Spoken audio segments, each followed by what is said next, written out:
So today we are going to study computer system and this is the class 11th NCERT book and इस chapter में हम पढ़ने वाले हैं computer system के बारे में। एक्चुअली हम इसमें कंप्यूटर के फंडामेंटल्स को देखने वाले हैं कि कंप्यूटर कैसे इवॉल्व होके जो आज मॉडर्न डे का कंप्यूटर हम देख पा रहे हैं तो वो पहले से शुरू से ऐसा नहीं था।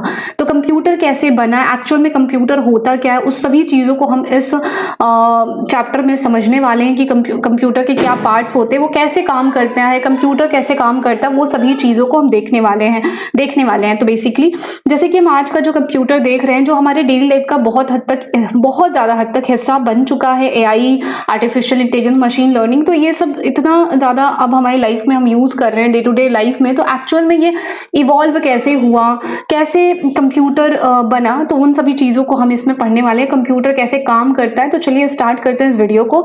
सो इंट्रोडक्शन टू कंप्यूटर सिस्टम। तो हम यहाँ पर NCERT की लाइन बाय लाइन को पढ़ेंगे और समझेंगे कि हर एक लाइन का मतलब क्या है बेसिकली, क्योंकि हर एक लाइन में कुछ ना कुछ बहुत ही इंपॉर्टेंट बताया गया, कुछ भी ऐसा कहानी सा नहीं है।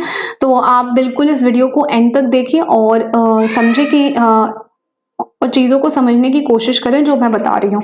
सो computer is an electronic device that can be programmed to accept data, process it and generate result. So basically computer क्या है, तो कंप्यूटर एक इलेक्ट्रॉनिक डिवाइस है।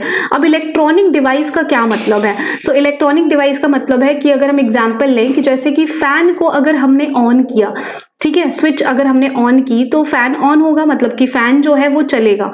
लेकिन अगर हमने स्विच ऑफ किया, फैन की स्विच को ऑफ कर दिया, बंद कर दिया, तो फैन हमारा ऑफ हो जाएगा, राइट।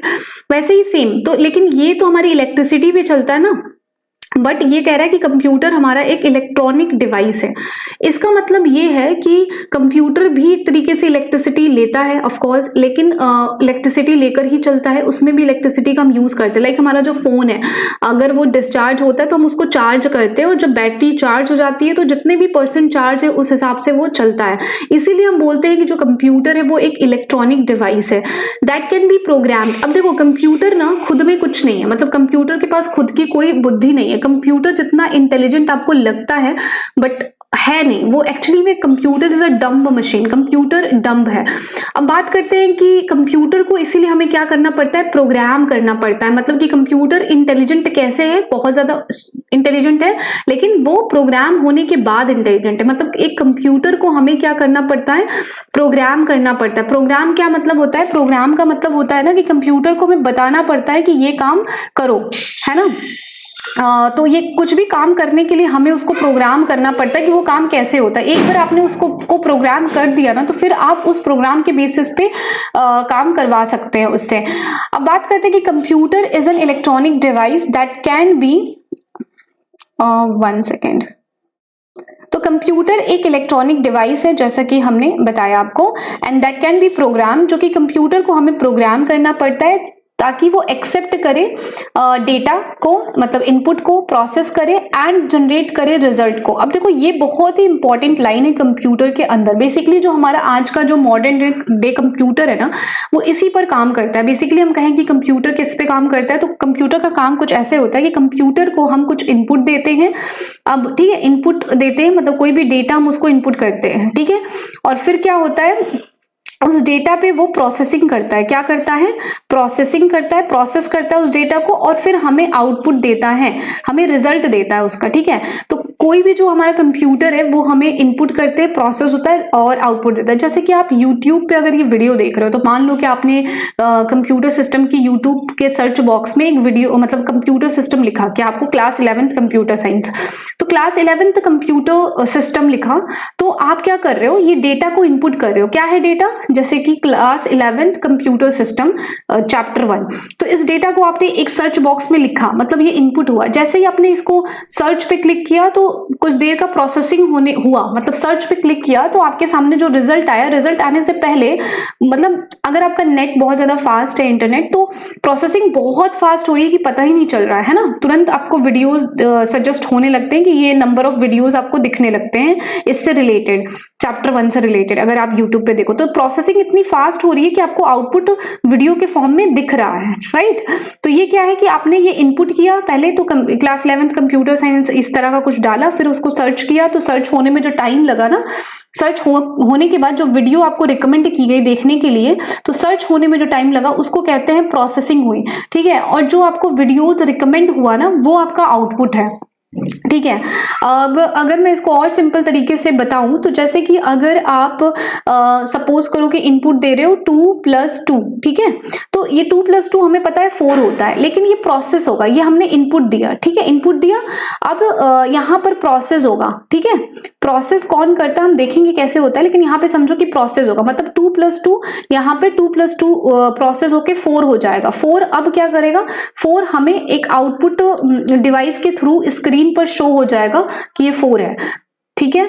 तो बेसिकली बहुत ही इंपॉर्टेंट डेफिनेशन भी है कंप्यूटर क्या है। तो कंप्यूटर एक इलेक्ट्रॉनिक डिवाइस है that can be programmed to accept data, जिसको प्रोग्राम करते हैं कंप्यूटर को इस तरीके से कि वो एक्सेप्ट करे डेटा को, उस पर प्रोसेस करे और जनरेट करे रिजल्ट को, जिसको हम आउटपुट बोलते हैं। A computer along with additional hardware and software together is called a computer system. अब देखो कंप्यूटर सिस्टम हम किसको कहते हैं, जो हार्डवेयर और सॉफ्टवेयर का कलेक्शन होता है, या फिर हम कह सकते हैं जो हार्डवेयर और सॉफ्टवेयर से मिलकर बना होता है उसको हम कंप्यूटर सिस्टम बोलते हैं। तो बेसिकली हार्डवेयर क्या होता है, हार्डवेयर जिसको आप छू सकते हो, फील कर सकते हो, वो हार्डवेयर है। जैसे कि कीबोर्ड, कीबोर्ड को आप टच कर सकते हो, आपके लैपटॉप में होता है अलग से कीबोर्ड आता है तो उसको आप टच कर सकते हो, है ना।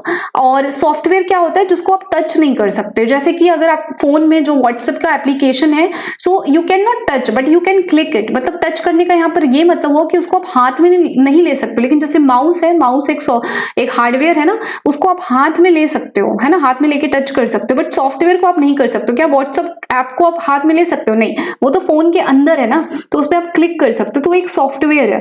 तो बेसिकली जो कंप्यूटर होता है वो हार्डवेयर और सॉफ्टवेयर का एक तरीके से मिलकर उससे बना होता है। अब कंप्यूटर में क्या होता है कि हार्डवेयर, जैसे कीबोर्ड है तो कीबोर्ड से आप क्या कर रहे हो, एक हार्डवेयर है वो, तो उससे आप इनपुट कर रहे हो, ठीक है।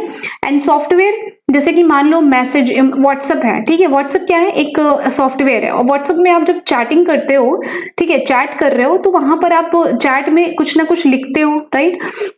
तो वो लिखना आप किसके थ्रू करते हो, कीबोर्ड के थ्रू करते हो। अब चाहे आप कह दो कि व्हाट्सएप में तो सॉफ्टवेयर ही कीबोर्ड के फॉर्म में आता है, but I am talking about कि जो हार्डवेयर वाला सॉफ्टवेयर होता है, अगर आप लैपटॉप से करोगे तो ऑफकोर्स आप लैपटॉप की कीज पर प्रेस करके टाइप करोगे, right.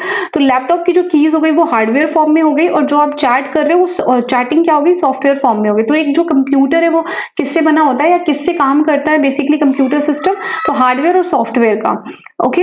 And come to the next one कि computer system primarily comprises a central processing unit, memory and input output devices and storage devices। तो basically जो एक computer system है ना, उसके जो components होते हैं वहां पे, यहाँ पर इस बारे में बताया गया है कि जो computer system के जो components हैं वो है central processing unit। एक जो computer system है, मतलब basically एक computer जो है क्या क्या होता है उसके अंदर। एक कंप्यूटर आप कब कहते हो कि ये कंप्यूटर है, उस कंप्यूटर के अंदर क्या क्या चीजें होनी चाहिए तो हम उसको एक कंप्यूटर बोलेंगे। वो क्या क्या काम कर सके तो वो हम कहेंगे कि कंप्यूटर के कंपोनेंट्स हैं, ठीक है। मतलब कि बेसिकली कंप्यूटर है तो उसके अंदर आपको ये चीजें होंगी कि सेंट्रल प्रोसेसिंग यूनिट होगा, उसको प्रोसेस करने के लिए, डेटा को प्रोसेस करने के लिए सीपीयू होगा, उसमें मेमोरी होगा जहां पर आप डेटा को स्टोर करोगे, इनपुट आउटपुट डिवाइसेस होंगी जिसके थ्रू आप डेटा का इनपुट दोगे और उसके बाद उसका आउटपुट होगा, और यहाँ पे प्रोसेसिंग होगी, ठीक है, और मेमोरी होगा इसमें। और स्टोरेज डिवाइसेस की बात, मतलब यहाँ पर देखो ये जो मेमोरी है ना, ये मतलब मेन मेमोरी समझ लो या फिर आप रजिस्टर वगैरह समझ लो, लेकिन जो स्टोरेज डिवाइसेस है ना, यहाँ पर ये सेकेंडरी मेमोरी की आप बात कर रहा है। तो बेसिकली अगर मैं इसका ब्लॉक डायग्राम आगे होगा, बट यहाँ पर मैं रफली बना रही हूँ कि आप क्या करोगे, एक इनपुट डिवाइस जिसके थ्रू, एक यहाँ पर इनपुट डिवाइस के थ्रू हम इनपुट करेंगे, राइट। अब यहाँ पर सीपीयू होगा, ठीक है, सीपीयू। अब सीपीयू के भी अदर कंपोनेंट्स होते हैं, राइट, अदर कंपोनेंट्स होते हैं, वो हम आगे देखेंगे, ठीक है। तो हम मान लेते हैं कि यहाँ पर सीपीयू में ही यहाँ पर एक पार्ट है मेमोरी का, जिसमें जहां से ये मेमोरी मैंने लिखा है, I am sorry it is not clean but okay, आप समझो। एंड यहाँ पर जो मेमोरी है ये मान लेते हैं रैम मेमोरी है, रैम है, आगे हम पढ़ेंगे कि रैम क्या होता है, बेसिकली समझो कि ये मेमोरी है, और यहाँ पर ये सेकेंडरी मेमोरी है, ठीक है, जो हमारा जैसे कि सेकेंडरी मेमोरी जहां पर डेटा परमानेंट स्टोर होता है, वो भी हम आगे देखेंगे। तो ये हमारी सेकेंडरी मेमोरी है। तो सेकेंडरी मेमोरी से यहाँ पर जो रैम है, रैम सेकेंडरी मेमोरी से डेटा रैम में जाता है। तो इस तरीके से ये बताया गया है कि बेसिकली यहाँ पर जो कंप्यूटर सिस्टम है ना, वो एक सेंट्रल प्रोसेसिंग यूनिट होता है, उसमें मेमोरी होता है, इनपुट आउटपुट डिवाइसेस होता है और स्टोरेज डिवाइसेस होती हैं। ओके, सो स्टोरेज डिवाइसेस यहाँ पर सेकेंडरी मेमोरी की बात हो रही है, बस मैं ये बताना चाह रही थी। All these components functions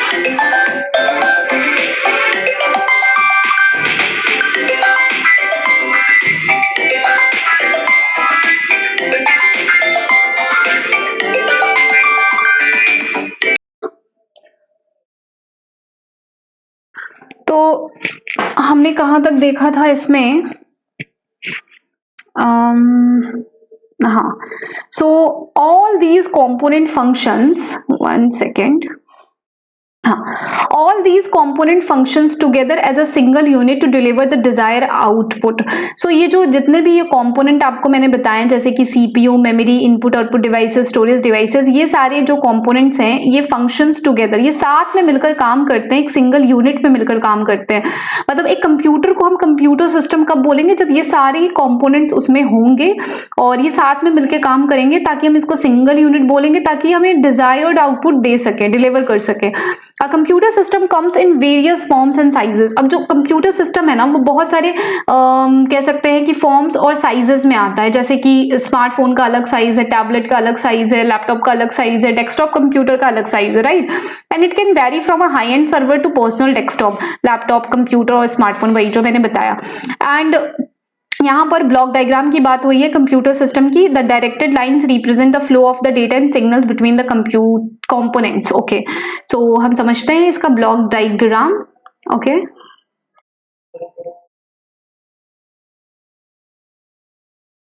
one second. Okay, so यहाँ पर जो ब्लॉक डायग्राम है वो ये है कि यहाँ पर लिखा है जो डायरेक्टेड लाइंस है, ये डायरेक्टेड लाइन, देखो यहाँ पर हम जो है ना एनसीईआरटी को आप देख सकते हो कि लाइन बाय लाइन पढ़ रहे हैं, तो है ना, जो कि शायद मैं पीपीटी बनाऊंगी तो इतना लाइन बाय लाइन नहीं हो सकता है। यहाँ पर आप चीजों को ना हर एक चीज समझ रहे हो बुक की कि हाँ यार ये लाइन क्यों लिखी गई है या इसका क्या मतलब है, ठीक है। जहां पर जो चीज इंपॉर्टेंट है वो मैं आपको बता रही हूँ, कोई भी लाइन स्किप नहीं कर रही हूँ। और जहां पे मुझे लगेगा कि यार ये लाइन, मतलब जहां मुझे लगेगा कि यार इतना इंपॉर्टेंट नहीं है, वहां पर मैं उस तरीके से पढ़ाऊंगी, ठीक है। So directed lines represent the flow of data. अब ये जो डायरेक्टेड लाइंस बात कर रहे हैं ना, ये लाइंस है, ये लाइंस आप जो देख रहे हो, ठीक है, ये डायरेक्टेड लाइंस है। ये क्या रिप्रेजेंट कर रही है, तो ये रिप्रेजेंट कर रही है फ्लो ऑफ डेटा, मतलब डेटा किस तरफ से, देखो इधर से डेटा इधर जा सकता है और इससे डेटा इधर जा सकता है, ठीक है। और इसलिए ये बता रहा है, फ्लो बता रहा है कि किधर से क्या हो रहा है, कौन सा सिग्नल किधर जा रहा है, कैसे कॉम्पोनेंट के बीच में शेयरिंग हो रही है या कॉम्पोनेंट के बीच में कैसे डेटा फ्लो हो रहा है, ठीक है। अब हम ये देखो, ये जो पूरा एरिया है यहां से यहां तक, ये है सीपीयू के अंदर का पार्ट, मतलब ये है सेंट्रल प्रोसेसिंग यूनिट। ये जो पूरा एरिया आप देख रहे हो ना, ये क्या है, तो ये पूरा एरिया है सेंट्रल प्रोसेसिंग यूनिट, ठीक है, सेंट्रल प्रोसेसिंग यूनिट। ये सेकेंडरी डिवाइसेस है, ठीक है। तो ये है सेंट्रल प्रोसेसिंग यूनिट, और सेंट्रल प्रोसेसिंग यूनिट के अंदर उसके कुछ कंपोनेंट्स हैं, ठीक है। सेंट्रल प्रोसेसिंग यूनिट में अगर सीपीयू के ये कंपोनेंट्स है, एएलयू सीपीयू का कंपोनेंट है, कंट्रोल यूनिट है और प्राइमरी मेमोरी है। एक एक करके हम ये भी देखेंगे कि क्या चीज, जो कौन सा कंपोनेंट क्या काम करता है, ठीक है। So components of a computer system. तो अगर हम यहाँ पर थोड़ा सा इसका ओवरव्यू समझें, देखो इनपुट डिवाइसेस, जैसा कि ये इनपुट करने का काम करता है। अब इनपुट डिवाइसेस कैसे भी इनपुट ले सकता है, मतलब पिक्चर के फॉर्म में भी हो सकता है, डेटा के फॉर्म में भी हो सकता है, ठीक है। तो किसी भी फॉर्म में आपका इनपुट हो सकता है, राइट। जैसे कि अगर हम बात करें, चलो पहले मैं आपको बता देती हूँ, फिर एग्जाम्पल लेते हैं, रियल लाइफ एग्जाम्पल्स से समझते हैं इसको। सो इनपुट किया, अब इनपुट के अंदर क्या है कि आपने जो भी इनपुट किया, ठीक है, तो यहाँ पर ये क्या है, प्राइमरी मेमोरी है, मतलब प्राइमरी मेमोरी या फिर मेन मेमोरी या फिर हम इसको रैम रोम आप बोल लो, ठीक है, ये चीज है। उसके बाद बात करते हैं यहाँ पे कंट्रोल यूनिट। कंट्रोल यूनिट तो प्राइम मेमोरी का काम क्या होता है, स्टोर करना बेसिकली, और या फिर यहाँ से डेटा को फेच करना, मतलब कि डेटा को फेच करने का मतलब होता है कि मान लो मुझे कोई कोई डेटा चाहिए जिसपे मुझे कुछ परफॉर्म करना है तो वो डेटा भी हम यहाँ से ले सकते हैं, ठीक है। कंट्रोल यूनिट का काम क्या होता है, ये सिर्फ मैं ओवरव्यू दे रही हूँ, आगे हम इसको डिस्कस करेंगे। तो कंट्रोल यूनिट क्या होता है, तो control unit basically flow maintain करता है कि किस कंपोनेंट को किस कंपोनेंट को हमें फ्लो देना है। मतलब कि जैसे मान लो मैं 2,2 को प्लस करना चाह रही हूँ, जैसे कि ऑलरेडी हम ये एग्जांपल देख चुके हैं, but still I am using it again to understand this diagram. तो यहाँ पर 2+2 किया तो ये हमने इनपुट दिया, यहाँ पर कुछ ऑपरेशन नहीं परफॉर्म हो, बस मैंने बताया कि 2+2 करना है। अब ये ना कंट्रोल यूनिट के पास आया, ठीक है। अब कंट्रोल यूनिट क्या करेगा, देखेगा क्या 2+2 करना है, तो वो क्या करेगा, इसको अर्थमेटिक लॉजिक यूनिट को दे देगा। अब ये क्या करता है अर्थमेटिक लॉजिक यूनिट, इसमें दो चीजें, अर्थमेटिक का काम होता है arithmetic plus minus divide subtract, मतलब कैलकुलेशन करना, इस तरीके से प्लस करना माइनस करना डिवाइड करना कैलकुलेट करना। लेकिन लॉजिक का मतलब यहाँ पर लॉजिकल है, तो लॉजिकल क्या करता है, लॉजिकल होता है एंड करना, और करना, नॉट करना, या फिर हम कह सकते हैं जैसे कि एग्जांपल 5 ग्रेटर देन 3 है, अगर मैं तो यहाँ पे अगर मैंने पूछा कि 5 ग्रेटर देन 3 है, मतलब कंपैरिजन करने के लिए हम लॉजिक का यूज करेंगे। लेकिन यहाँ पे कंपैरिजन नहीं हो रहा है, यहाँ पे तो कैलकुलेशन हो रहा है, तो कैलकुलेशन के लिए हम यहाँ पे अर्थमेटिक का यूज करेंगे। तो कंट्रोल यूनिट क्या कर रहा है, देख रहा है कि 2+2 है, तो ये क्या करेगा, फ्लो यहाँ पर कर देगा, जैसे इधर आएगा तो इसको फ्लो कर देगा कि ये तो अर्थमेटिक का काम है, तो ये इसको दे देगा, ठीक है। और फिर अर्थमेटिक वाला क्या करेगा, परफॉर्म करके और फिर कंट्रोल यूनिट यहां से कंट्रोल लेके आउटपुट डिवाइस पे आपको शो कर देगा। तो कुछ इस तरीके से ये काम करता है। ओके तो अगर हम नेक्स्ट अगर मैं एक और एग्जांपल लेके बताऊं, जैसे यूपीआई का एग्जांपल लूं, यूपीआई हम बहुत कॉमनली यूज करते हैं, कहीं भी पेमेंट करना होता है आए दिन तो हम उसको यूज करते हैं। तो यूपीआई में क्या होता है कि हम सबसे पहले हमारे पास ये जो बार कोड होता है, या फिर हम जो शॉपिंग करते हैं तो वहां पे हम बहुत यूज करते हैं, मान लो ये बार कोड है, ठीक है। तो बार कोड को पहले हम स्कैन करते हैं, तो स्कैन जब तुम कर रहे हो ना, इसको हम कहते हैं इनपुट किया तुमने। इनपुट क्यों कर रहे हो, क्योंकि तुमने कुछ ना कुछ डेटा स्कैन किया, वो एक इनपुट के तरीके यूज हो रहा है। स्कैन किया, स्कैन करने के बाद ना ये भी इनपुट ही है, एंड स्कैन करने के बाद कुछ अमाउंट मान लो पे करने के लिए आता है, ये भी फिर से एक इनपुट है कि कुछ अमाउंट तुम पे करोगे, राइट। मान लो कि 230 अमाउंट पे करना है तो तुमने 230 डाला।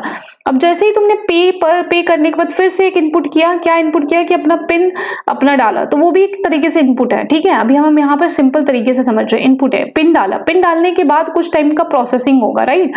प्रोसेसिंग होगा ना, प्रोसेसिंग मतलब पैसा जा रहा होगा, उसको कहते हैं वो प्रोसेसिंग हो रहा है, ठीक है, वो सीपीयू कर रहा है, ठीक है।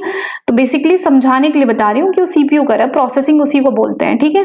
प्रोसेसिंग होने के बाद तुम्हें मतलब आता है ना कि हाँ पेमेंट हो गया, उसका एक मैसेज दिखाता है। तो वो जो पेमेंट होने का मैसेज दिखा रहा है ना कि पेमेंट डन का जो मैसेज दिखा रहा है ना कि तो वो क्या है, तुम्हारा आउटपुट है जो तुम्हें अपने फोन की स्क्रीन पर दिख रहा है, ठीक है। तो कुछ इस तरीके से हाँ काम होता है, ठीक है। मेमोरी का क्या यूज है यहाँ पर, तो बेसिकली मेमोरी का ये यूज है कि मान लो मैंने 2+2 दिया, तो वो डायरेक्टली वो कहीं ना कहीं तो स्टोर होगा ना, कहीं ना कहीं तो स्टोर होगा, तो वो रैम में स्टोर हो जाता है थोड़ी देर के लिए, क्योंकि रैम क्या होती है आगे हम देखेंगे, रैम एक टेम्परेरी मेमोरी है, तो कहीं ना कहीं वो वहां पर स्टोर हो जाता है थोड़ी देर के लिए।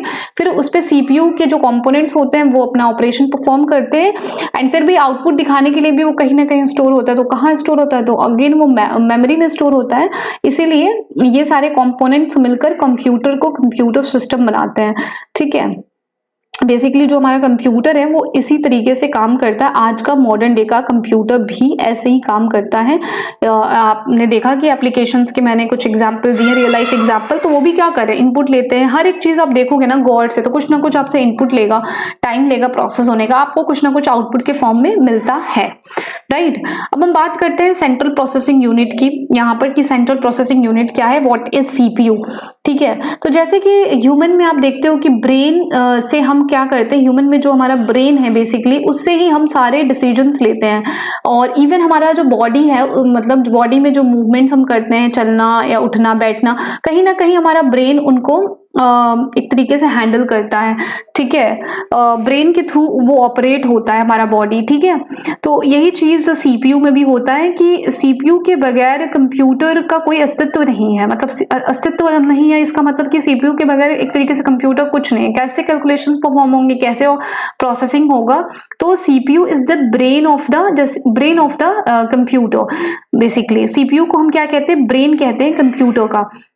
It is an electronic circuitry of a computer that carries out actual processing. जो ये बता रहा है कि ये एक इलेक्ट्रॉनिक सर्किट के फॉर्म में होता है, जो अगर आप सीपीयू देखोगे ना तो वो एक छोटा सा चिप के फॉर्म में होता है, ठीक है। तो वही इलेक्ट्रॉनिक सर्किट होता है जो कि एक्चुअल प्रोसेसिंग करता है, मतलब एक्चुअल काम तो यही कर रहा है ना। And usually referred as the brain of the computer. अब इसको हम ब्रेन भी कहते हैं कि कुछ भी डिसीजन मेकिंग हो, कुछ भी डिसाइड करना हो, कुछ भी प्रोसेसिंग करना है तो उसको हम कहते हैं ब्रेन। कौन करता है? सीपीयू ही करता है। It is commonly called processor also. और सीपीयू को हम प्रोसेसर भी कहते हैं या फिर माइक्रो प्रोसेसर भी कहते हैं। अब देखो एज अ कंप्यूटर सिस्टम, ये बेसिकली हम कंप्यूटर फंडामेंटल बोलते हैं, जिसमें हम कंप्यूटर के बारे में जान रहे हैं कि कंप्यूटर क्या है, कैसे काम करता है, उसके कंपोनेंट्स क्या होते हैं, वो कैसे काम करते हैं, ठीक है, ये सारी चीजें हम जान रहे हैं, राइट। तो जैसे इसमें हम सीपीयू बोल देते हैं सीपीयू को, लेकिन हम इसको प्रोसेसर या माइक्रो प्रोसेसर भी कहते हैं। किसको? सीपीयू को। सेंट्रल प्रोसेसिंग यूनिट को हम प्रोसेसर भी कहते हैं। एंड ये ज्यादातर हम जब हार्डवेयर का चैप्टर पढ़ते हैं तो वहां पर इसको हम बोलते हैं हार्डवेयर के टर्म्स में, but it's okay. CPU is also called processor. जैसे कि एक इंसान के दो नाम होते हैं ना, मान लो कि उसका नाम, स्कूल का नाम, एक स्टूडेंट है, उसका स्कूल का नाम रोहन है और उसका घर का नाम चिंटू मिंटू है। It's like that. तो वैसे ही सीपीयू का जो अदर नेम है वो है प्रोसेसर या फिर micro processor. It is the same thing, okay. Physically a CPU can be placed on one और more microchip called integrated circuit. तो जैसे कि एक चिप पे आप देखोगे बहुत सारी इंटीग्रेटेड माइक्रोचिप जिसको बोलते हैं, तो उसमें बहुत सारी इंटीग्रेटेड सर्किट लगी होती हैं, ठीक है, एक से ज्यादा। उसी को हम कह सकते हैं कि मतलब CPU can be placed one और more microchip called integrated circuit, तो हम उसको इंटीग्रेटेड सर्किट बोलते हैं। The IC compromises semiconductor material. जो आईसी है, इंटीग्रेटेड सर्किट है, वो किसका बना होता है? तो वो बेसिकली सेमीकंडक्टर मटेरियल का बना होता है। जो हमारा इंटीग्रेटेड सर्किट है वो सेमीकंडक्टर मटेरियल का बना होता है, ठीक है। अब the CPU is given instruction. तो अब जो ये सीपीयू है,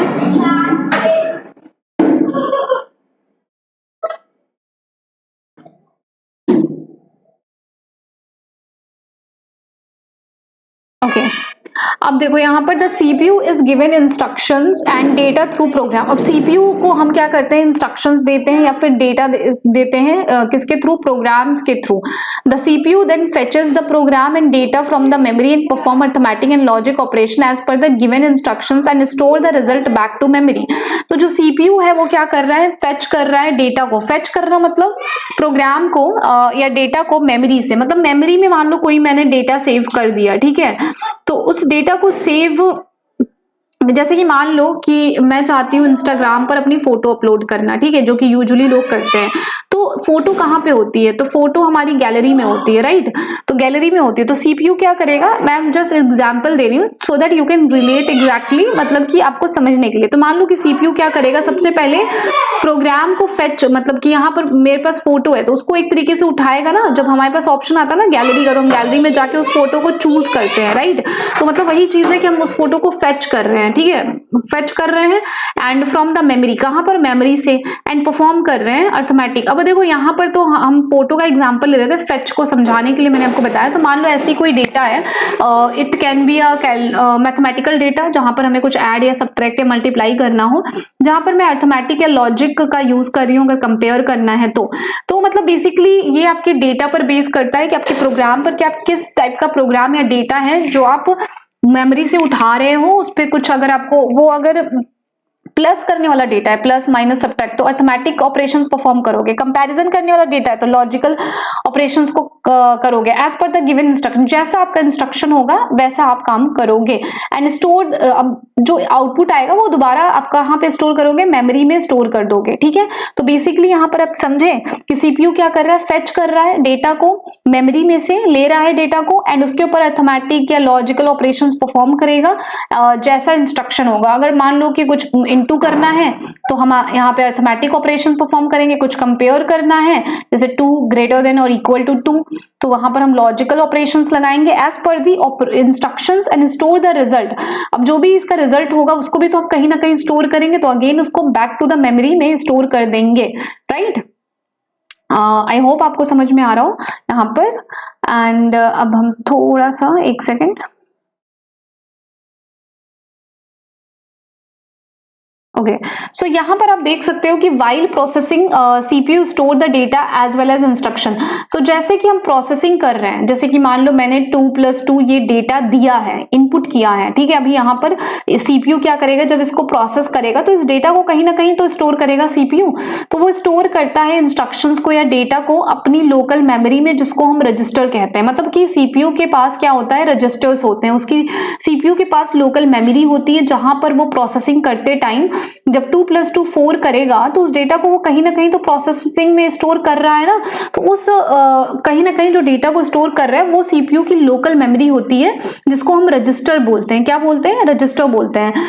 जैसे कि कंप्यूटर में 2 मेमोरी होती है, एक होता है, आप कंफ्यूज ना हो इसलिए बता रही हूँ कि कंप्यूटर में 2 मेमोरी होती है, एक होता है हमारे पास प्राइमरी मेमोरी, एक होता है सेकेंडरी मेमोरी। लेकिन हम यहाँ पर किस मेमोरी की बात करें, सीपीयू सेंट्रल प्रोसेसिंग यूनिट के पास की मेमोरी की बात करें कि सेंट्रल प्रोसेसिंग यूनिट जो सीपीयू है ना, वो उसके पास भी खुद की एक मेमोरी होती है जिसको हम रजिस्टर बोलते हैं, ठीक है। जहां पर वो लोकली जब प्रोसेसिंग करता है तो डेटा को एक तरीके से रखता है या सेव करता है। रजिस्टर्स आर पार्ट, और ये अगेन ये भी टेम्पररी होता है, परमानेंट नहीं होता है, ठीक है, क्योंकि वो प्रोसेसिंग करने के टाइम तक उस डेटा को रखता है ताकि उस पर प्रोसेसिंग कर सके। Register are part of the CPU. देखो रजिस्टर क्या है, एक तरीके से पार्ट होता है सीपीयू चिप का, एंड सीपीयू की जो चिप है ना, तो सीपीयू की एक चिप लगी होती है हमारे कंप्यूटर में, उसी का पार्ट होता है प्रोसेसर, ठीक है। And they are limited in size and numbers. Again it is very limited in size and numbers, ठीक है। ये बहुत ह्यूज मेमोरी नहीं होती, रजिस्टर बहुत ही लिमिटेड होती है, क्योंकि बस उसमें हमें प्रोसेसिंग करना होता है। And different registers are used. मतलब लिमिटेड की बात अगर हम बताएं ना आपको, तो किस कंपैरिजन में होता है, रैम के कंपैरिजन में कह सकते हैं, ठीक है। आगे जो मेमोरी देखेंगे डिफरेंट टाइप्स की मेमोरी होती है, तो उसके कंपैरिजन में सबसे एक तरीके से छोटी मेमोरी रजिस्टर्स होती हैं सीपीयू के अंदर, ठीक है।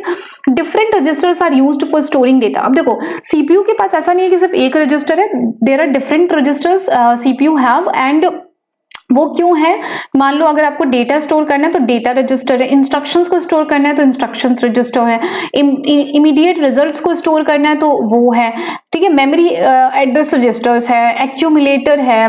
तो ये डिफरेंट टाइप्स के रजिस्टर्स होते हैं सीपीयू के पास, ठीक है।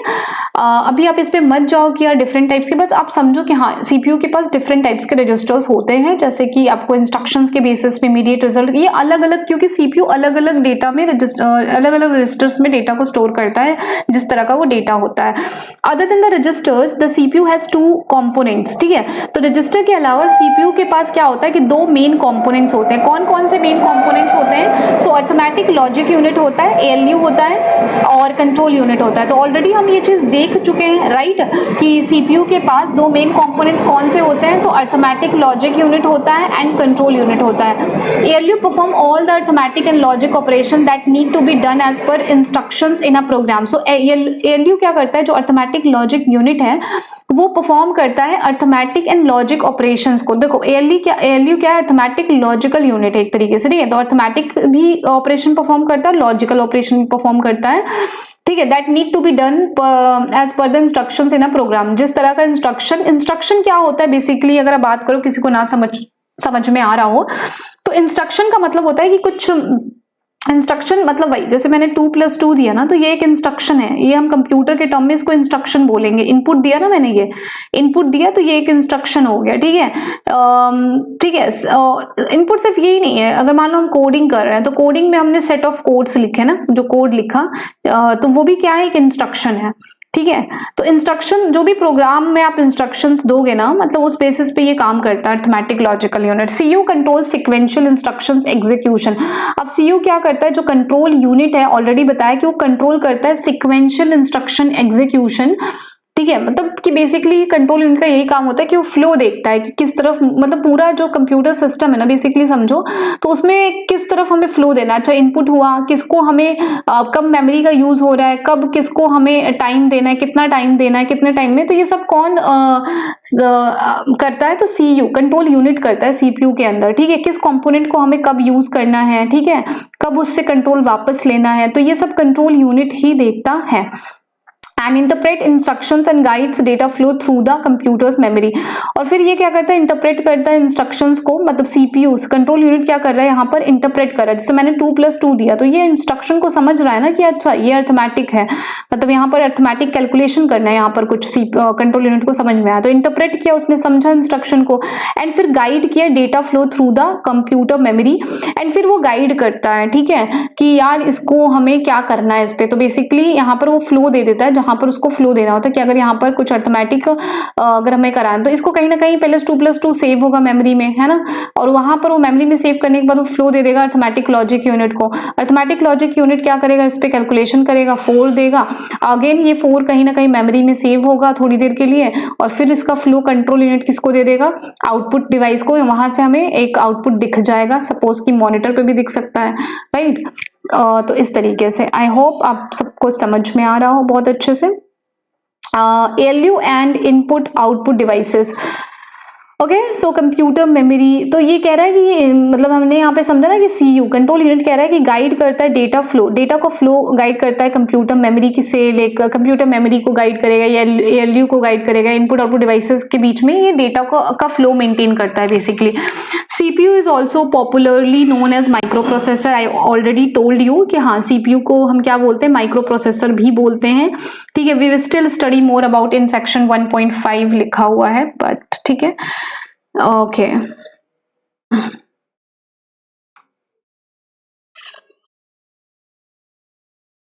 अब हम यहाँ पर कुछ इनपुट डिवाइसेस है ना, इनको अभी हम देख लेते हैं। तो इनपुट डिवाइसेस जो यहाँ पर दी हुई हैं बॉक्स में, सो बेसिकली ये जो इनपुट डिवाइसेस है जैसा कि आप देख सकते हो, ये क्या है, कीबोर्ड है, ये क्या है, माउस है, ये क्या है, स्कैनर है, ये क्या है, टच स्क्रीन है। तो कीबोर्ड आपको जैसे दिख रहा है यहाँ पर कुछ कीज हैं, है ना, फंक्शन कीज, नंबर्स, अल्फाबेट में आपको कैपिटल लेटर सब कुछ मिल जाएगा, स्पेशल कैरेक्टर्स, ठीक है। तो कीबोर्ड है, ये माउस है, ठीक है, ये बेसिकली पॉइंटिंग डिवाइस होता है, ठीक है। और ये सारे हार्डवेयर हैं ऑल्सो, ये भी हार्डवेयर है क्योंकि आप इनको छू सकते हो, राइट, छू सकते हो, हाथों में ले सकते हो। ये टच स्क्रीन मोबाइल आप बिल्कुल अवेयर होगे। तो ये इनपुट डिवाइसेस कैसे हैं, क्योंकि कीबोर्ड के थ्रू जब हम कोई की प्रेस करते हैं तो वो हमें कहाँ पर दिखती है, अगर वो कनेक्टेड है कंप्यूटर से तो कंप्यूटर के अंदर दिखेगी ऑफकोर्स। अगर हमने ए प्रेस किया तो ए हमें कंप्यूटर के अंदर दिख रहा है, राइट। सो कीबोर्ड एक तरीके से क्या काम कर रहा है, इनपुट का काम कर रहा है। माउस क्या कर रहा है, ये एक पॉइंटिंग डिवाइस है, माउस से हम कर्सर को क्या करते हैं, मैनिपुलेट कर सकते हैं, बेसिकली कर्सर को इधर उधर ले जा सकते हैं या कुछ सेलेक्ट कर सकते हैं, कुछ भी ओपन कर सकते हैं डबल क्लिक करके, राइट। तो बेसिकली माउस हमारा क्या है, एक जो भी चीज करें वो कंप्यूटर सिस्टम के अंदर हो रही है, तो बेसिकली वो क्या हो गया, माउस यहाँ पर इनपुट यूनिट हो गया। अब स्कैनर क्या है, स्कैनर एक इनपुट यूनिट है। कैसे है, तो देखो अगर जब भी आप साइबर पे जाओगे या जाते हो या गए हो तो आपने देखा होगा कि आप कुछ प्रिंट आउट कराओ अगर आप अपनी कुछ हार्ड कॉपी लेके जाओ, जैसे कि मान लो कि आपको अपने आधार कार्ड की फोटो कॉपी करवानी है, तो आप मान लो आपके पास आपको ना, आप क्या करोगे, अपना आधार कार्ड लेके गए साइबर पे, तो साइबर वाला क्या करता है, साइबर वाले भैया कि वो मतलब आपका आधार कार्ड लेकर स्कैनर के अंदर रख देते हैं, राइट। और स्कैनर के अंदर जब रखते हैं ना तो वो चीज उनके कंप्यूटर में दिखाई देती है। अब कंप्यूटर में क्यों दिखाई देती है, उनके पास स्कैनर को देखने के लिए भी, स्कैनर पे जो आप रखो एंड उसको देखने के लिए भी कुछ एप्लीकेशन को, कुछ सॉफ्टवेयर को डाउनलोड करना पड़ता है, जैसे कि फोटोशॉप वगैरह डाउनलोड करना पड़ता है, इस तरह के एप्लीकेशन को। तो वो चीज उसके थ्रू क्या करते हैं, उनके कंप्यूटर के अंदर वो आपका आधार कार्ड दिखने लगेगा, फिर वहां से वो प्रिंट आउट कर देते हैं ब्लैक एंड व्हाइट में, ठीक है। तो जो भी आप स्कैनर के अंदर रखते हो ना वो आपको कंप्यूटर के अंदर दिखाई देता है, ठीक है, इसीलिए इसको इनपुट डिवाइस बोला गया है। टच स्क्रीन जैसे कि हमारा फोन है, लॉक ओपन कर रहे हैं फोन का, तो हम कुछ भी एक तरीके से इनपुट कर रहे हैं, हम टच कर रहे हैं तो या फिर हम ओपन कर रहे हैं तो वो एक हमारे मोबाइल के अंदर वो चीजें ओपन हो रही हैं, खुल रही हैं, तो इसलिए हम इसको इनपुट डिवाइस बोलते हैं। ओके, आई होप आपको बहुत ही क्लियरली समझ में आया होगा।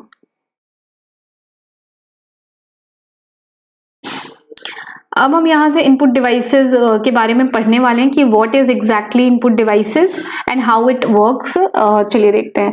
सो basically input devices through which control signals are sent to a computer are termed as input devices. तो बेसिकली ये कह रहा है कि इनपुट डिवाइसेस के थ्रू हम क्या करते हैं, कंट्रोल सिग्नल्स को भेजते हैं कंप्यूटर के अंदर, उसी को हम इनपुट डिवाइसेस कहते हैं। बेसिकली अगर मैं इसका मतलब बताऊं तो ऑलरेडी बता चुकी हूँ कि इनपुट डिवाइसेस के थ्रू ना हम कोई भी चीज एंटर करते हैं कंप्यूटर के अंदर, ठीक है। अब वो इनपुट जो होता है वो किसी भी फॉर्म में हो सकता है, मे बी आप कुछ डेटा एंटर करना चाह रहे हो, कुछ प्रोग्राम, कुछ इमेज, है ना, कुछ भी आप इनपुट कर सकते हो इनपुट डिवाइसेस के थ्रू। ओके, जैसे कि अभी हमने देखा है स्कैनर को, तो हमने वहां पर अपना आधार कार्ड रखा और फिर वो चीज हमें कंप्यूटर सिस्टम के अंदर दिखाई। बेसिकली हमने हार्ड कॉपी रखी। आधार कार्ड क्या है? हार्ड कॉपी है जिसको हम हाथों में ले सकते हैं, राइट। सो हमने उसको रखा तो वो कंप्यूटर के अंदर दिखाई देने लगा, राइट। तो ये हम इनपुट ही तो कर रहे हैं एक तरीके से। स्कैनर के अंदर हमने इनपुट किया, अब वो चीज हमें कंप्यूटर के अंदर दिखाई दे रही है, right. So these devices convert the input data into a digital form that is acceptable bye the computer system. अब इनपुट डिवाइस का यूज करके हम क्या कर रहे हैं? कन्वर्ट कर रहे हैं इनपुट डेटा को एक तरीके से डिजिटल फॉर्म में। मतलब कि यहाँ पर जब हमने आधार कार्ड का मतलब आधार कार्ड लिया और उसको हमने जब स्कैनर के अंदर रखा, तो यहाँ पर ये क्या कर रहा है? कन्वर्ट कर रहा है इनपुट डेटा को डिजिटल फॉर्म में। तो वो हमें कहाँ दिखाई दे रहा है? कंप्यूटर के अंदर दिखाई दे रहा है। तो कंप्यूटर के अंदर दिखाई दिया तो वो डिजिटल फॉर्म हो गया, राइट। कि हमें डिजिटल फॉर्म में दिखाई दे रहा है, दैट इज एक्सेप्टेबल। जो कि एक्सेप्टेबल है तभी तो दिखाई दे रहा है कंप्यूटर सिस्टम के अंदर। Some examples of input devices include keyboard. अब जैसे इनपुट डिवाइसेस के कुछ एग्जांपल्स है keyboard, mouse, scanner, touch screen, which I already told about it, I already discussed about it, I mean to say, and especially designed braille keyboards are also available to help the visually impaired for entering data into a computer। तो यहाँ पर ये बोल रहा है कि जो specially designed ये जो ब्रेले कीवर्ड्स हैं, जो कि लुइस ब्रेल ने, आई थिंक इसको not I think, it is true कि लुइस ब्रेल ने इसका इन्वेंशन किया। आई डोंट नो इन्वेंशन का, बट हाँ ऐसे ही कुछ है। तो देखो, are also available to help. देखो बेसिकली इस कीबोर्ड का क्या मतलब है कि जो ब्रेले या ब्रेल कीबोर्ड है ना, वो हेल्प करता है विजुअली इम्पेयर्ड को, मतलब जो सही से नहीं देख सकते या जो बिल्कुल भी नहीं देख सकते हैं, उनको हेल्प करता है डेटा को एंटर करने में कंप्यूटर के अंदर। अब देखो सही बात बताऊं तो ये कैसा होता है ब्रेल कीबोर्ड। तो ब्रेल कीबोर्ड पे क्या होता है ना कि कुछ डॉट डॉट डॉट होता है। मान लो कैसे डॉट होता है, मान लो कि मुझे 6 को एंटर करना है, तो 6 1 2 3 ऐसे कुछ नंबर ऑफ रहते हैं। तो इस तरीके से वो डॉट डॉट डॉट रहता है, ठीक है। अब जब वो जो भी इंसान जो क्लियरली नहीं देख सकता या बिल्कुल भी नहीं देख सकता है, तो जब वो इसको क्लिक करता है, छूता है, तो उसको ये चीजें महसूस होती है कि कितने डॉट्स हैं, राइट। तो उस तरीके से वो एंटर कर पाता है कीबोर्ड से डेटा को, ठीक है। तो इसीलिए इस कीबोर्ड का हम यूज करते हैं। बेसिकली यहाँ पर कुछ डॉट बने होते हैं जो कि उभरे हुए होते हैं, जो कि टच करने पे आप पता चलता है कि हाँ कुछ मतलब यहाँ पर डॉट डॉट सा है। तो कीबोर्ड के ऊपर ऐसा ही बना रहता है। अगर ए भी लिखा होगा ना, तो वो कुछ डॉट टाइप में लिखा होगा उस कीबोर्ड की की पर। अगर ए भी लिखा होगा तो वो ऐसे लिखा होगा, ताकि उसको टच करने पे ना वो जो उभरे हुए पार्ट्स है ना छोटे छोटे, वो मतलब महसूस किए जा सके। वो छूने पे पता चले कि हाँ यहाँ पर कुछ ऐसा कुछ लिखा हुआ है, right. Besides we can now enter data through voice. और उसके अलावा हम जैसे कि देखते हैं गूगल वॉइस सर्च, जैसे गूगल है उस पर जो माइक है तो उसका हम यूज करते हैं, जो बेसिकली हम उसको गूगल असिस्टेंट या गूगल नाउ बोलते हैं। तो उस पर हम डेटा को एंटर कर सकते हैं। या चैट जीपीटी अगर आप यूज करते हो, तो चैट जीपीटी पर भी जो माइक होता है उसके थ्रू भी तो आप डेटा को आप एंटर कर सकते हो। अब क्या बहुत टाइम से लोग यूज कर रहे हैं। सो बेसिकली उसके थ्रू भी हम डेटा को एंटर कर सकते हैं ऑडियो के फॉर्म में। To search the web where we can input search string and through our voice, ठीक है। And data enter through input devices is temporarily store in main memory. अब यहां से हम चीजों को समझते हैं और पढ़ते हैं।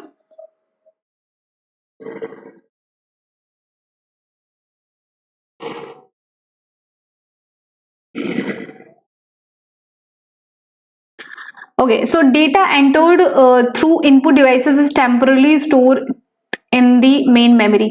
तो जब हम डेटा एंटर कर रहे हैं इनपुट डिवाइसेस के थ्रू, ठीक है, आई ऑलरेडी टोल्ड यू कि जब हम डेटा एंटर करते हैं इनपुट डिवाइसेस के थ्रू, तो वो कहीं ना कहीं वो डेटा स्टोर होता है, ठीक है। तो जैसे कि मान लो 2,2 किया, ठीक है, तो वो डेटा कहीं ना कहीं तो स्टोर हो रहा है। या फिर हमने एक एग्जाम्पल और लिया था, जैसे आधार कार्ड, हमने स्कैनर के थ्रू आधार कार्ड को जब स्कैन किया, तो स्कैन करके वो जब हमें कंप्यूटर में दिखा, तो कहीं ना कहीं तो स्टोर होगा 2 मिनट के लिए। तो वो स्टोर कहाँ होता है? तो वो टेम्पररी बेसिस पे, परमानेंट बेसिस पे स्टोर नहीं होता है, टेम्पररी बेसिस पे स्टोर होता है 2 मिनट के लिए। कहाँ पर? कुछ सेकंड्स, 2 मिनट के लिए नहीं, मतलब मेरे कहने का मतलब है कि कुछ देर के लिए तो स्टोर होगा ना, क्योंकि आप क्या कर रहे हो, स्कैन कर रहे हो, तो मेमोरी में कहीं तो स्टोर हुआ, तभी तो आपको कंप्यूटर में डिजिटली वो दिख रहा है। कहने का मतलब ये है कि जब आप स्कैनर पे अपने आधार कार्ड को रखोगे तो वो आपको कंप्यूटर में दिखेगा। तो जब आपका आधार कार्ड कंप्यूटर में दिखेगा तो कहीं ना कहीं तो स्टोर हुआ है ना। तो वो कहाँ पे स्टोर होता है? रैम में स्टोर होता है, टेम्पररी स्टोर होता है, परमानेंट स्टोर नहीं होता है। मतलब कि परमानेंट स्टोर का मतलब है कि आपकी गैलरी में पड़ा है, फोटोज में पड़ा हुआ है, जैसे कि हम देखते हैं, लेकिन वो टेम्पररी है, मतलब वो वहां पे पड़ा नहीं रहेगा, कुछ देर के लिए, जब तक आप उस पर काम कर रहे हो। Of the computer system for permanent storage and future use data as well as the instruction are stored permanently। अगर आपको बेसिकली परमानेंट स्टोर करना है या फ्यूचर यूज के लिए स्टोर करना है, मतलब परमानेंटली बेसिकली कि आप चाहते हो कि यार वो जैसे हमारी फोटोज जो होती है अगर हम डिलीट ना करें तो हमारी गैलरी में पड़ी रहती है परमानेंटली, राइट, जब तक हमारा फोन ना खराब हो बेसिकली। तो फ्यूचर यूज या परमानेंट स्टोरेज के लिए आप चाहते हो तो आप स्टोर कर सकते हो परमानेंटली। उसके लिए आपको क्या यूज करना पड़ेगा? सेकेंडरी मेमोरी का यूज करना पड़ेगा। लेकिन रैम यूज करते हो तो वहां पे वो टेम्पररी डेटा को स्टोर करता है जो रैम मेमोरी होती है। ओके,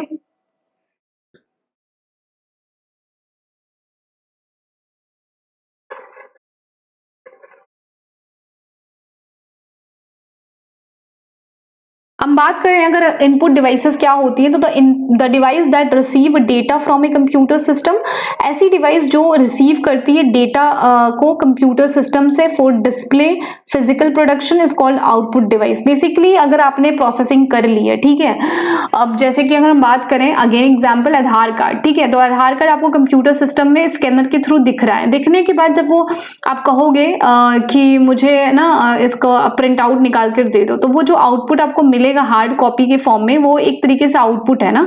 तो वो फिजिकल भी हो सकता है आउटपुट, ये कह रहा है फिजिकल प्रोडक्शन, मतलब वो फिजिकल आउटपुट हो गया क्योंकि वो आपके हाथ में आपकी प्रिंट आउट आ गई ना, आपने प्रिंट करवा लिया, प्रिंट आउट कराया तो वो हाथ में आ गया आपके, राइट, वो जो पेज है वो आपके हाथ में है, आपके आधार कार्ड का फोटोकॉपी जो है, जेरोक्स जो है, तो वो एक फिजिकल प्रोडक्शन हो गया, मतलब वो आउटपुट है बट वो फिजिकल है।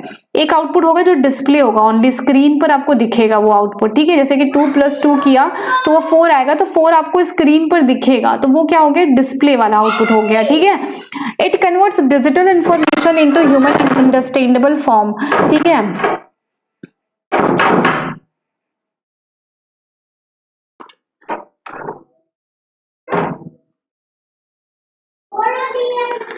अरे यार बाबू इरिटेट कर देते हो बिल्कुल।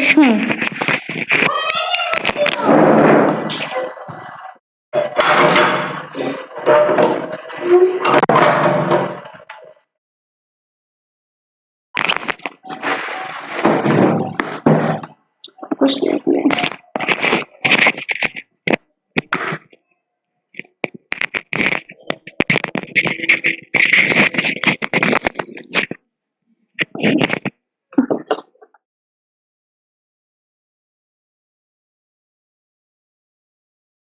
सो बेसिकली आप यहाँ पर देख सकते हो कि it converts digital information into human readable form. इसका मतलब क्या है कि जो आउटपुट डिवाइस है वो डिजिटल इंफॉर्मेशन को किस फॉर्म में कन्वर्ट करती है? Human understandable form. जैसा कि आपको पता है, अगर मैं थोड़ा सा ओवरव्यू देती हूँ, जो कंप्यूटर है ना, ये भी चीज हम आगे पढ़ेंगे इसमें, जो कंप्यूटर है वो 0 और 1 को समझता है, ठीक है, बाइनरी लैंग्वेज बोलते हैं इसको, बाइनरी को समझता है, 0 और 1 को समझता है, इसके अलावा कोई भी लैंग्वेज नहीं समझता है। तो जो आउटपुट डिवाइस है ना, वो क्या करती है ना, ह्यूमन को, जैसे 2+2 4 हुआ है ना, लेकिन कंप्यूटर सिस्टम के अंदर ये 0 और 1 में परफॉर्म हुआ होगा। परफॉर्म होने के बाद ना हमें उसी फॉर्म में आंसर मिला जिस फॉर्म में हमने, जैसे मैं 2+2 भेजा हमने कंप्यूटर के अंदर, जब हमने 2+2 भेजा ना कंप्यूटर के अंदर, तो ये मशीन लैंग्वेज में 0 और 1 के फॉर्म में इसको कैलकुलेट मशीन ने मतलब अपनी लैंग्वेज में इसको कैलकुलेट किया होगा, ना कि 2+2 के फॉर्म में, ठीक है। बट आपको आउटपुट में 4 दिखेगा, मतलब आपकी लैंग्वेज में, जो आप इजीली समझ सकते हो। तो वही चीज लिखा है यहाँ पर कि ये क्या करता है, जो आउटपुट डिवाइस बेसिकली कंप्यूटर के अंदर कैसे काम हो रहा है कि वो कन्वर्ट तो कर दे रहा है डिजिटल इंफॉर्मेशन में, जिसको ह्यूमन इजीली समझ सकता है। For example monitor, projector. अब ये एग्जांपल दिए किसके, आउटपुट डिवाइसेस कौन कौन सी हैं, किसके थ्रू आपको आउटपुट दिखेगा। तो मॉनिटर के थ्रू, जो कंप्यूटर की स्क्रीन होती है ना, उसी को हम मॉनिटर कहते हैं, ठीक है।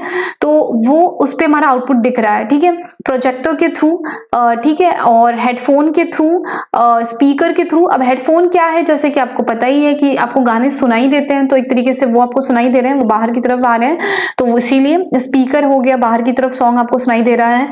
प्रिंटर हो गया, जो कि ऑलरेडी बताया कि प्रिंट आउट हार्ड कॉपी के फॉर्म में। एंड प्रोजेक्टर आपको पता होगा, प्रोजेक्टर एक लाइट होती है जिसके थ्रू आपको सामने लिखी हुई चीजें आपको दिखेंगे, ठीक है। तो इस तरह का कुछ डिवाइस होता है। सम आउटपुट डिवाइसेस, ये सारी चीजें हैं। अब कुछ आउटपुट डिवाइसेस का फिगर में यहाँ पर बताया गया है डायग्राम के थ्रू, तो वो हम देख लेते हैं।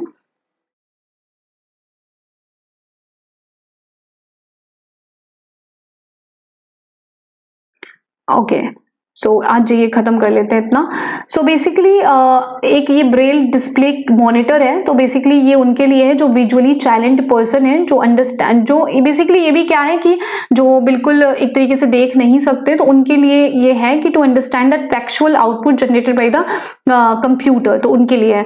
अ printer is the most commonly used device to get output. तो प्रिंटर कैसा है, प्रिंटर जिससे हम जीरोक्स वगैरह निकलवाते हैं ना, फोटोकॉपी वगैरह, तो उसको हम प्रिंटर बोलते हैं। तो वो क्या है, कॉमनली यूज्ड डिवाइस है, जहां पर हम आउटपुट का एक एग्जांपल देखते हैं, फिजिकल फॉर्म में, हार्ड कॉपी के फॉर्म में। And 3 types of commonly used printers, और 3 टाइप के हमारे पास प्रिंटर्स हैं, इंजेक्ट, लेजर जेट और dot matrix. Nowadays there is a new type of printer called 3D printer.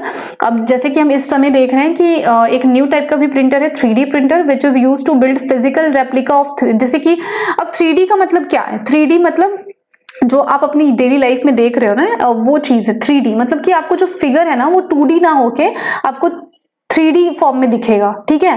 तो to build a physical replica of digital 3D design, these printers are being used in manufacturing industry to create prototype of product. अब जब किसी भी product का अगर मुझे मतलब देखना है, ठीक है, अगर मैं कोई प्रोडक्ट मैन्युफैक्चर कर रही हूँ, तो मुझे उस प्रोडक्ट के ऊपर कुछ रिसर्च करनी है, तो मैं बेसिकली उस 3D प्रिंटर का यूज करके उस प्रोडक्ट को देख सकती हूँ, मतलब उस प्रोडक्ट को हर तरीके से आप चारों तरफ से देख सकते हैं, ठीक है। And their usage is also being explored in the medical field. Medical field में 3D पिक्चर का यूज करते हैं, जो हमें बॉडी ऑर्गन्स को डेवलप करने के लिए बेसिकली वहां पर यूज किया जाता है। तो आज के लिए इतना ही, मिलते हैं नेक्स्ट वीडियो में। Thank you for watching, and अगर चैनल पसंद आया हो तो सब्सक्राइब करें, लाइक करें। तो चलिए मिलते हैं नेक्स्ट वीडियो में।